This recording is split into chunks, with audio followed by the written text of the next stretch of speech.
Scrappy, Lucas Da Silva. How are things? It's State Week.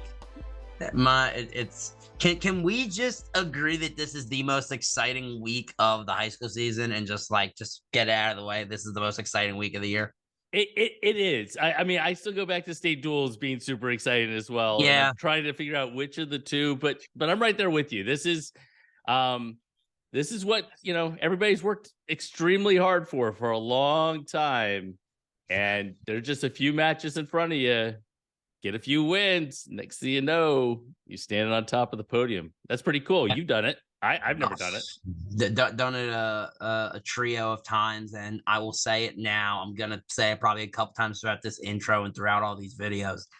There's not feeling like it in high school wrestling. There really isn't. Like getting to stand on top of the podium in the, let's be nice and say, lovely Macon Coliseum. I'll get into my gripes with it eventually throughout these videos, but standing on top of the Macon Coliseum, looking at your parents taking pictures of you, your coaches and everybody.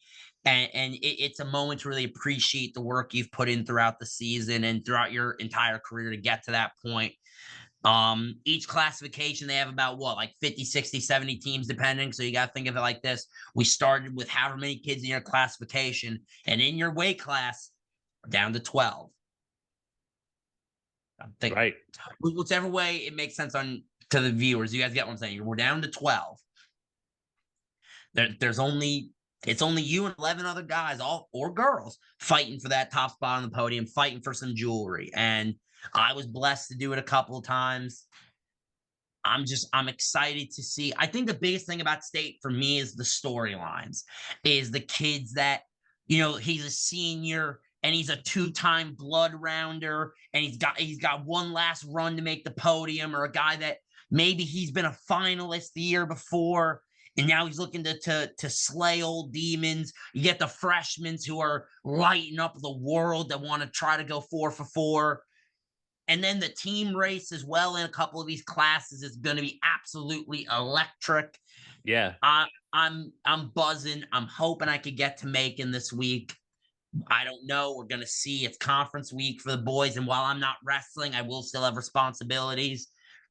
I hope I get to go to Macon because I'd love to see it in person, but I'm buzzing, man. It's Macon.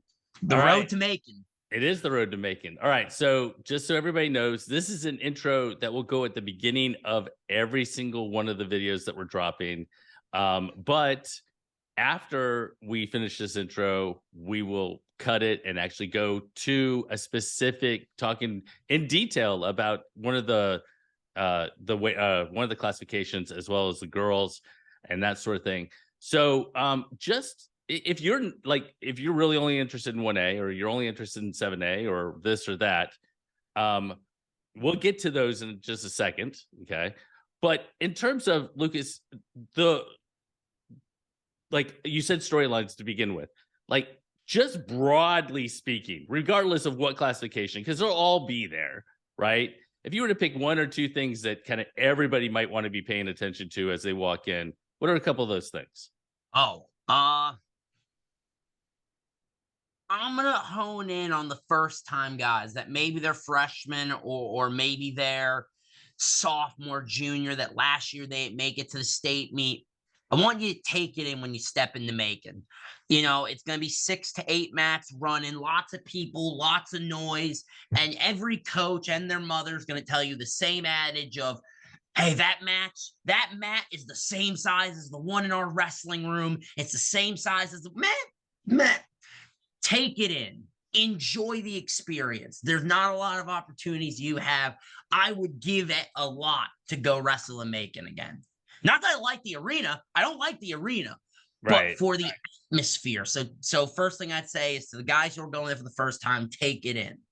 And on the same token, to the guys there for the last time, take it in. Really understand what you won't have again and be appreciative of that. And to the fans, I'm going to say, appreciate the wrestling going on. I can understand as a coach or as a parent, you may be so honed in on your son or daughter, as you should be. But man, with some of these matches going on in some of these brackets, take some time to watch some good wrestling if you can. Like, take some time. If you're just sitting there waiting on your son to wrestle, don't just be on your phone scrolling through Facebook or Imager or Twitter or Tumblr. Watch some of the wrestling, enjoy it. It's once in a lifetime to go to make and to do it multiple occasions that I had the blessing to do. It was incredible. So that would be my keys. Enjoy it. Love it. So I would say, if you're not familiar, as far as another classification goes, the road to a state title for the teams in 7A is going to be a lot of fun. We're going to get to that when we get to 7A. Yeah. But I will tell you that if you want to be paying attention to what's going on in a team race, and all the team races are going to be great, but that team race is going to be special. And then the second thing that I wanted to say was kind of piggybacking off of what you said, in that you talked about the freshmen, the first timers and the last timers. The other part is that we always have somebody who comes in as a 6 out of a sectional who is not necessarily on anybody's radar, and they may not win it, but they make a run and they end up on the podium. And it's a very special feeling because they started out in a deep hole to get to that point. So I got an even better story for you. My senior year at heavyweight, kid at a Cherokee, I think it was an alternate, gets in on a guy getting injured, and he makes a run to the state finals. And he eventually lost to who? Fairchild? Yes, thank you. I was thinking Fairchild. Yeah, he loses to Fairchild, but he took 9th, and because this is when it was top 8 that went, ladies and gentlemen. This was 16-man brackets. Right. He took 9th at sectionals, 9th, and made a run to the state final. Yeah, so the storylines are huge. I mean, that's what we're going to kind of talk about when we get into the brackets. But it's going to be fun. Yeah, you're going to have some Cinderellas where the glass slipper is going to fit for some of them, and they're going to have a story when they're older of, hey, I was the 5 seed at the state tournament. I knocked off a 4, I knocked off a 6 seed, then I knocked off a 1. I made the way back to the finals, and I was wrestling the guy who beat me at sectionals, and I got the comeback, and I win the state title. There are going to be stories that come from this weekend of that, and to those kids, it's going to be something they remember for the rest of their lives. All right, so you ready to jump into one of these? Yes, I am. Which one's it going to be? Just like I did with the rank, which one's it going to be? I don't know. They could be watching 5 for all we know. Right. So let's jump in. Storytelling. It's wonderful storytelling. All right. All right, Lucas Da Silva, who's eating something. Oh my gosh. All right. It's cheap. So we are doing 1A, but we're kind of all over the place. And so I want to do this. I want to run this like it's a duel. And what I mean by that is this. We always start at 106. We always finish at 285. So I've already done a random number generator, and we're going to start at some weight between 106 and 285. Okay. And we're going to go like we would run a duel. All right. Okay. And then we're going to alternate. And at one weight class, I'm going to present some information first. Then you're going to present some information. Then you're going to give the favorite. And at the next weight class, we'll flip it. How's that sound? Okay. So you always give the prediction of who wins. Yeah. Does that work? Okay. Works for me. Right. So 1A is fascinating. First, before we even go too much further. No, I want to say real fast. I am making a pick in every weight because I know if I don't make picks in every weight, they're like, oh, he's running. He don't want to say what he thinks. I'm picking all of them, you little all right. you humans. We expect it. Well, you know what? You didn't pick Pisgah, and they won the duels. And tip of the cap to them. They wrestled really well. They beat Social Circle and Trion in 2 unbelievably good matches. Yes, unbelievably good. All right. So I did do the roll of the dice for this one, and we came up with 285. So we are going to start with the big guys at 285. Big guys. And why don't you present on the odds? So you present your information first and tell me what you think. 285 might be the most wide open weight in 1A. You got guys like Castellanos, who's a 1 out of, I believe that is Dade County. Yep, out of Dade County. You got Williamson, who's a 1 out of Lamar, but then you got to look to the 2s. You got Wyatt Hasted out of Shealy County, I believe is how you would say that. McLean at a Schley. I think it's Schley. Point being, Xander at a Commerce, then a little bit down the way, you got Levi Shaw at a Jasper. Like, you got some really JD Duval at a Social Circles up in there. You got some guys in this bracket, all the way down, like I said, to the 3-4 spots. I think 285 is going to be one of the more interesting weights of 1A. So I agree with you. So you presented first, but I'm actually just going to piggyback on what you said in that I think that, I mean, you've got your 2-section champs, but the truth is this is potential chaos. I mean, there were some close matches and everything else. So picking a winner here might be pretty hard. Oh, it is. Who you got?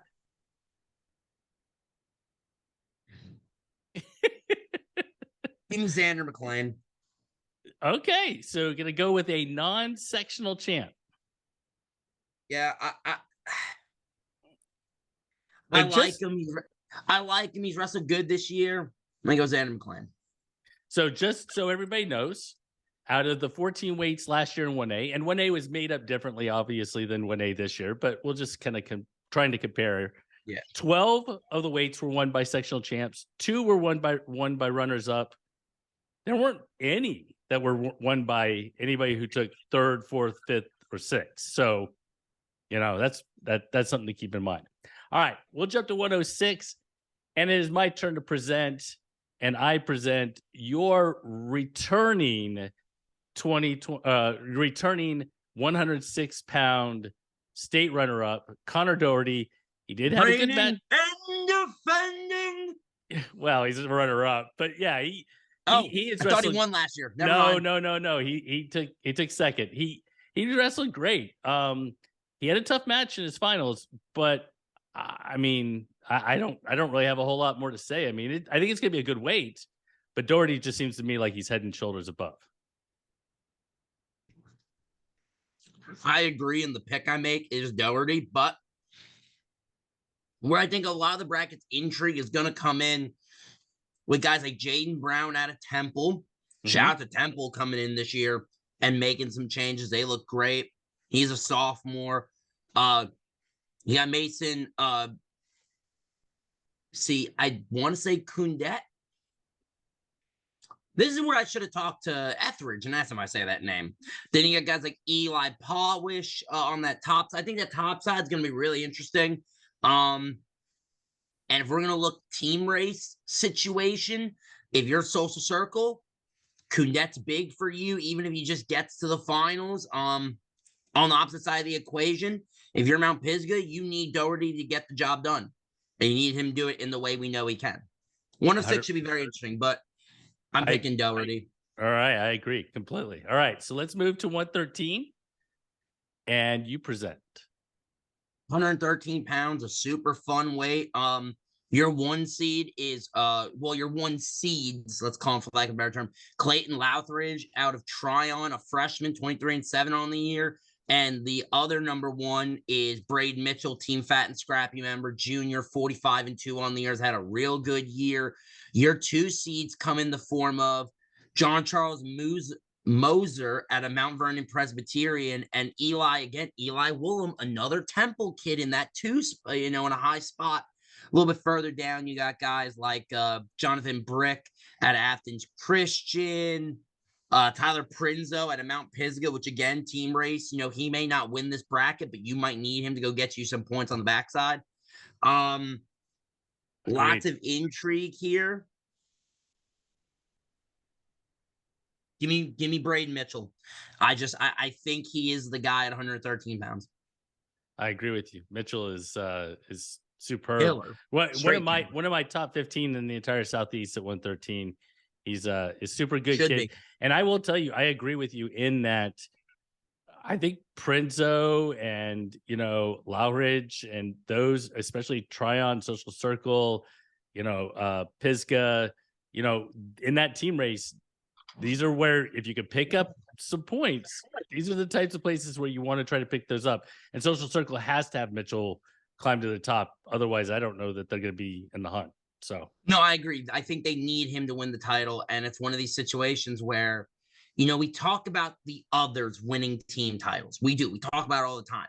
I think 1A is nearly the best example of that in the entire state, where these teams are going to need their extras to really go and make runs and get points on the backside to make this happen. all right. So speaking of that, I present at 120. Connor Castillo, I believe, is a returning state placer. You got Willingham up top from Trion. Again, another person, if Trion's going to be in the hunt, would be really important for him to even just get to the finals would be huge. But so is the same with Pierre Nelson, who's sitting up top as well. Person that you might want to keep an eye on, though, I think there's a two-time state champion who didn't finish first or second in his bracket, and that's Colby Dempsey of Armucci. You beat me a saying it. I was going to point him out if you didn't. Yeah. So who do you got in this one? This is a wild bracket. The fact you got two-time state champ sitting down there in a quarter with a second seed, I think Dempsey's going to get to the semifinals. I think he'll see Connor Castillo. I think Castillo will get through him. And then I believe Castillo will overtake Willingham in the final.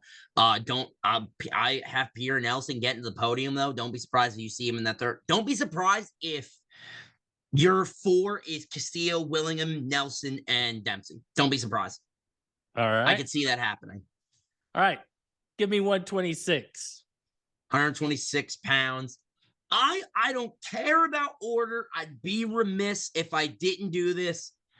My little brother wanted Team Fat and Scrappy OG team member CJ Duran. He's one of your top seeds. He won his sectional. Congrats and flowers to my little brother. Call it shameless. I don't care. That's my boy. On the other side, though, you got a buzzsaw out of Trion and Seth Huskins. After that, obviously, this weight does nothing but continue to be dominant. You have Christian Lang in there, 37-13. Aiden Davis of Darlington. A couple other guys to watch out for. His record may not show it, but Corey Moten out of Pepperell can bang. Out of Commerce, you got Wesley Usher. His record showing 6-1, but I haven't seen him get some big wins throughout the year. Egan Hadelman and a St. Francis can wrestle. But I love CJ Duran to death. That's my little brother. And if he proves me wrong, I'm never gonna hear the end of it. Give me Seth Huskins out of Trion. I think he's the favorite, and I think he's gonna get it done. Yeah. Do you know if those two met in the duel? I don't believe they. Well, you remember Social Circle and Trion. Oh, that's right. They didn't even meet. Right. Okay. But yeah. Yeah, no, I did. You're right. You're right. I was thinking that the two had met, but it was a Social Circle who fell to Pisgah in the semis. So, all right, jump into 32. 32 to me is a really good weight, like a really deep weight. Nardella is a returning runner-up. You've got Carlton, who was a placer. You've got Crawford Lee, who's on the same side as Nardella, who was third last year. This is a weight that's going to be a lot of fun to watch. Personally, Brady Nardella's wrestled exceptionally well this year and wrestled well at the sectionals. So to me, it looks like it leans his direction. But man, it's he's got a tough path to take the title. I couldn't agree more. And if you look at the Skinner Carter matchup for his quarter, while he should take care of business, and I'm not trying to call upset alert here, those are two guys that know how to wrestle. That is not an easy first-round matchup. Then the prospect of a semifinal, Crawford Lee, has me absolutely buzzing. I would love to see Lee and Nardella. They wrestle in the dual meet? I'm not all the way sure. I don't know. I was just thinking that. Let me see. As you continue to talk, you tell me your winner. I will look it up. How's that? I currently am sitting with Nardella as my winner at 132 pounds. I think the senior gets it done. Man, and you look at that top side bracket, you got Gavin Carlton out of Chattooga. You got, Mhm. like you said, Carter Fleming out of Elbert, who's a kid that I've worked with a year or so ago, and I really like what I saw out of him. And then you got Dane Cratch at a Social Circle, 30-11 on the year. The kid can bang and has some good results. So there's a lot that could happen in this bracket. Yeah, yeah. I'm trying to find the duels, on track. Of course I am.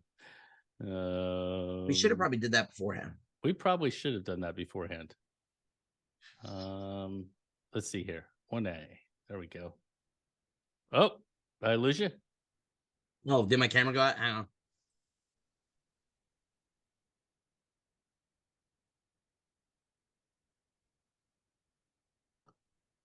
Okay, we're good. No, it happened Hey. during the girls' one too. Once my camera just decided to stop. So Nardella beat Prater. He did not wrestle. Oh, hang on. What we're talking about? Trion. If Sorry. Tryon, yeah, I was gonna say, Prater does not wrestle for Tryon. Right.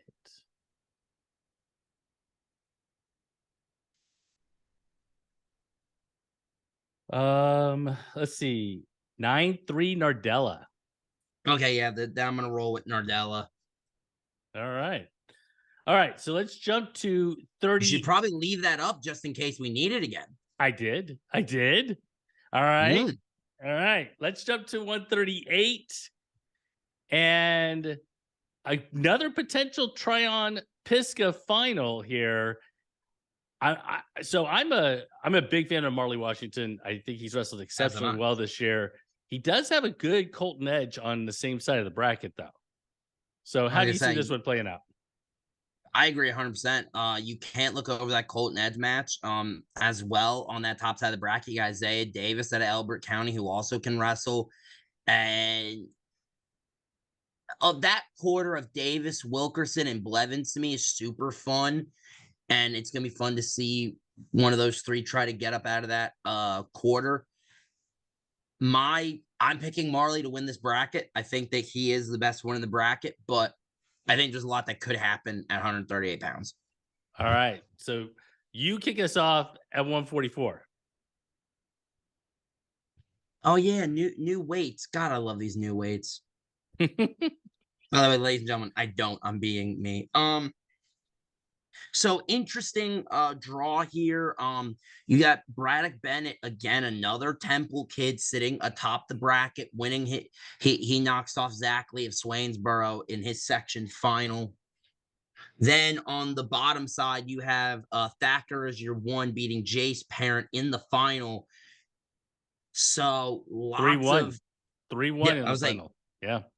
a super close match, and that's a match where if you're the other teams in 1A and it were to be a Parent Thacker state final, like you're begging for Parent. Yeah. Well, you're certainly cheering for him. Definitely. Oh, for Right. sure. Yeah, 100%. So, I think I could be wrong. Let me look back. This is 144. Yes, sir. So I think that Thacker beat Mask 4-3 in the semis. That's his potential quarterfinal match. So, Because of course it is. whew, Why wouldn't it be? right, right. All right. So did you pick a winner? Okay, slam your door, why don't you? Yes, I did pick a winner and give me Thacker. It's close. I like Jace Parent a lot. Give me Thacker. All right. Okay. 150 pounds. Again, it looks like it probably is Trion Pisgah. It might not be. There's some other good wrestlers in the bracket, but the two that kind of stand out are Gus Hames, who I think dominated his side or his sectional, and Tyler Nelson from Pisgah, who's returning state champ Yep. and is wrestled fantastic. So actually, if I'll go back to that duel, Pretty sure. Nelson pinned him Yeah, in the second period. So is it a foregone conclusion Tyler Nelson takes the title here? I don't necessarily want to say that. Obviously, I like Tyler, and I think he's going to win this championship. The match that interests me more is Hames and Eldridge possibly in the semifinal. And here's why I say that. If we look at team score implications, About 1197 at 150 pounds could be bigger in the team race than anyone realizes. If you look at some of these brackets, there's not a whole bunch of Social Circle's 2 seeds and Trion's 1 seeds. Typically in weights where Trion and Social Circle are on the same side, it's the other way around, or whatever the case may be. If Trion wants to win this team race, they need all their guys to get through. And the problem is you're going to run into a James Eldridge, who I'm pretty sure has split with Hames. If I'm mistaken, I'm mistaken. Bear with me. I actually don't know. I'm gonna pick Nelson to win, but that match you need to keep an eye on, ladies and gentlemen.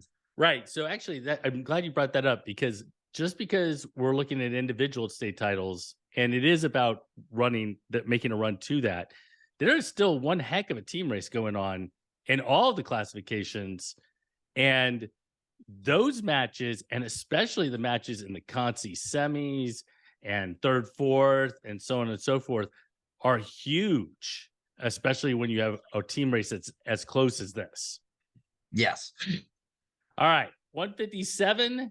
You've got Roman Colley from East Lawrence. You got Joey Bertrand from Mount Pisgah. You got Cade Parent, Thomas Johnson, Kaysen Taylor. I mean, a good weight from top to bottom, but it's headlined by Bertrand, who lost to Cordero last year in the state finals, and sure looks like he is dialed in to make sure that doesn't happen this year. Yes, it is. And I also want to mention Heidi Raines in this bracket. Yeah. Shout out to her real quick. David McFarland is her draw off the scale, and David McFarland can wrestle at a Scriven as well. Down below, you got Austin Bolden. I think it's a really fun weight. I think Joey Bertrand wins it. Is there a better quarter than Kaysen Taylor, Cade Parent? To make something clear, Kaysen Taylor can make the state finals. He really could. Agreed. I think Parent pinned him in the quarters last weekend. Not saying, I don't know. I wasn't there. I didn't get to see it. Okay, that's weird. I'm trying to figure out how that would have. Okay, I guess he made his way back. He made his way back. He took third. Yeah. I'm very interested in that possibility between Taylor and Parent. I know Kaysen has a win over Cade. I know he has. I know he has a win over him. I don't know where or when, but I remember I was talking to Etheridge about it. Either way, I'm fascinated by this weight. I'm picking Bertrand to win it, slay the old demon, and get his championship back.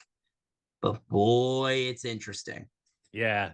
Well, and I'm glad you gave a shout out to Heidi Raines, because I'll tell you what, we a lot of times see the girls come over to the guys bracket, and not to say anything against the 106s and those sorts of things, but you make the bracket. I don't care if it's 1A or not. You make the bracket at 157 pounds. She's a hammer.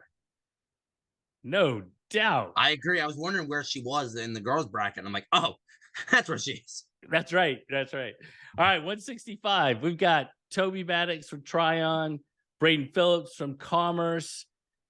I mean, look, Phillips, I think, he beat Miles Watts. And who else did he beat? He beat another person. Oh, Sean Cruz, Social Circle. Social Circle. So, I mean, Phillips, has had a great run, but man, Toby Maddox is defending state champ. Until otherwise proven, I'm picking Toby Maddox, even though I do think Phillips and even Sean Cruz, I think, are very good and I think could challenge him.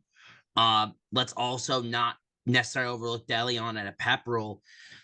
Just until otherwise proven, I'm going to pick Toby Maddox. He's looked great this whole season, unblemished, undefeated, 37-0.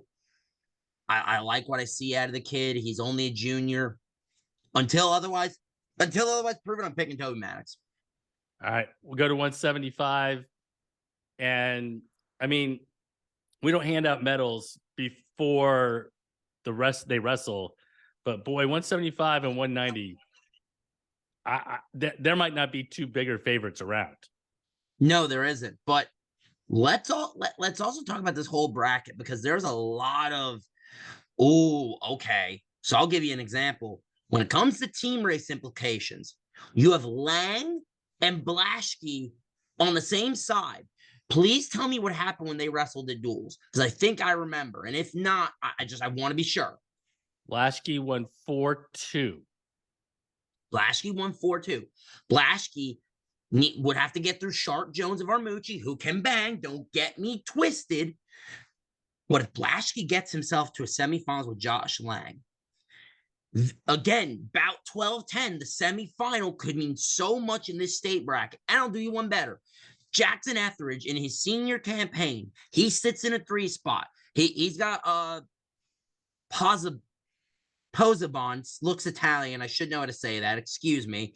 Point being, if he can get through him and get to a semifinal with Matthew Waddell, he's probably not beating Waddell, but that semifinal drop puts him in a great position to get to the 3rd, 4th against perhaps the loser of Blaschke and Lang.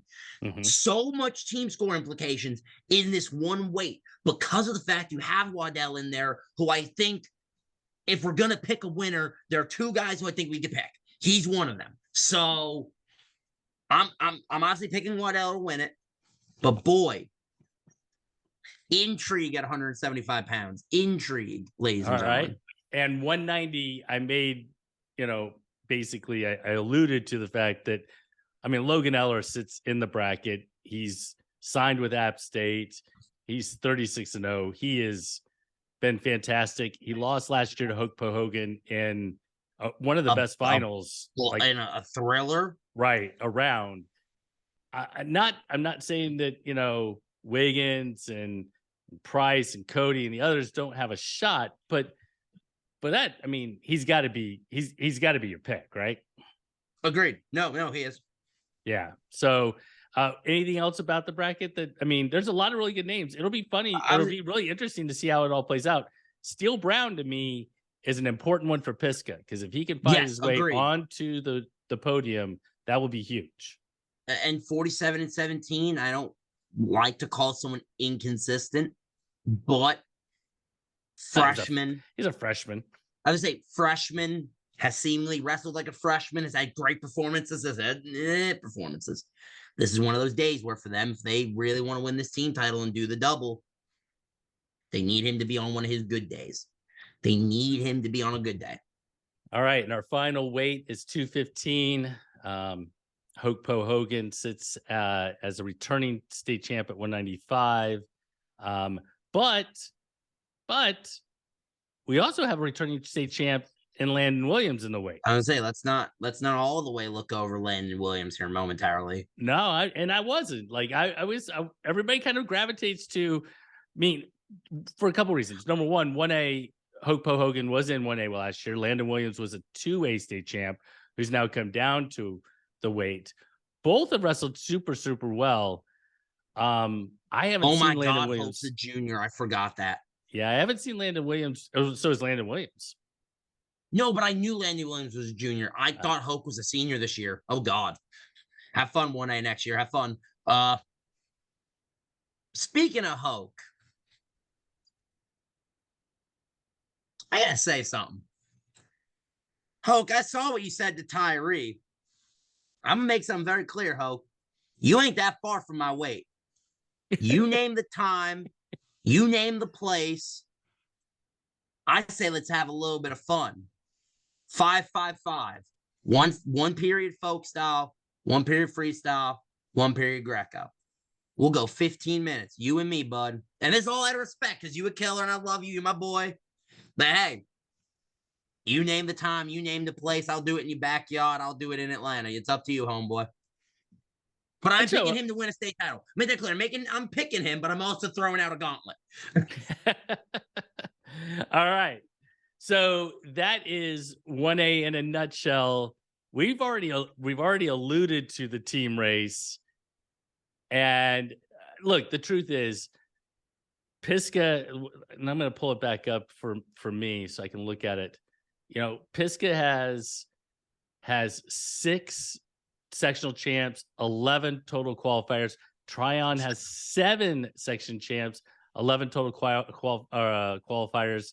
Social Circle has 13 qualifiers, which could be huge, but they do only have 4 champs in comparison.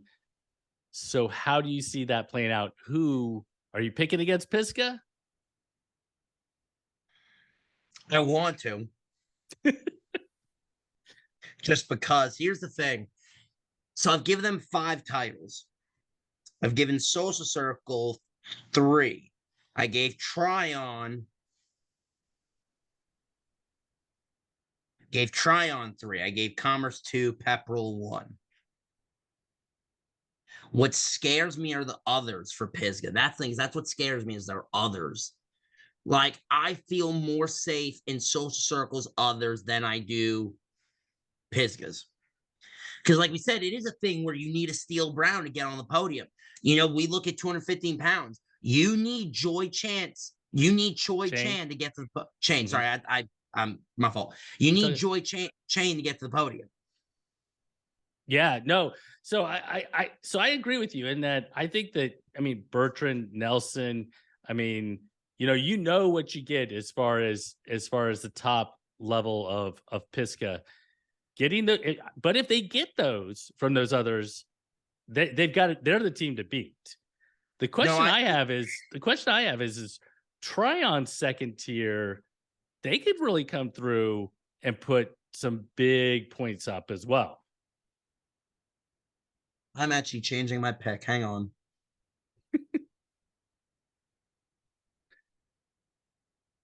All right. Drum roll. Da-da-da-da-da. 5th place, give me Temple. 4th place, give me Commerce. 3rd place, Social Circle. 2nd place, Trion. Give me Pisgah to win it. All right. You heard it. I'm going to give him the nod. We'll see. We'll see how it all plays out. It certainly will be interesting to see what ends up happening in the end. So, all right, man. That is 1A. I appreciate you taking the time, and we'll make sure everybody tunes in for one of the other ones, as we're doing a bunch of these as we get ready for Macon this weekend. See ya. Yes, sir. Peace out.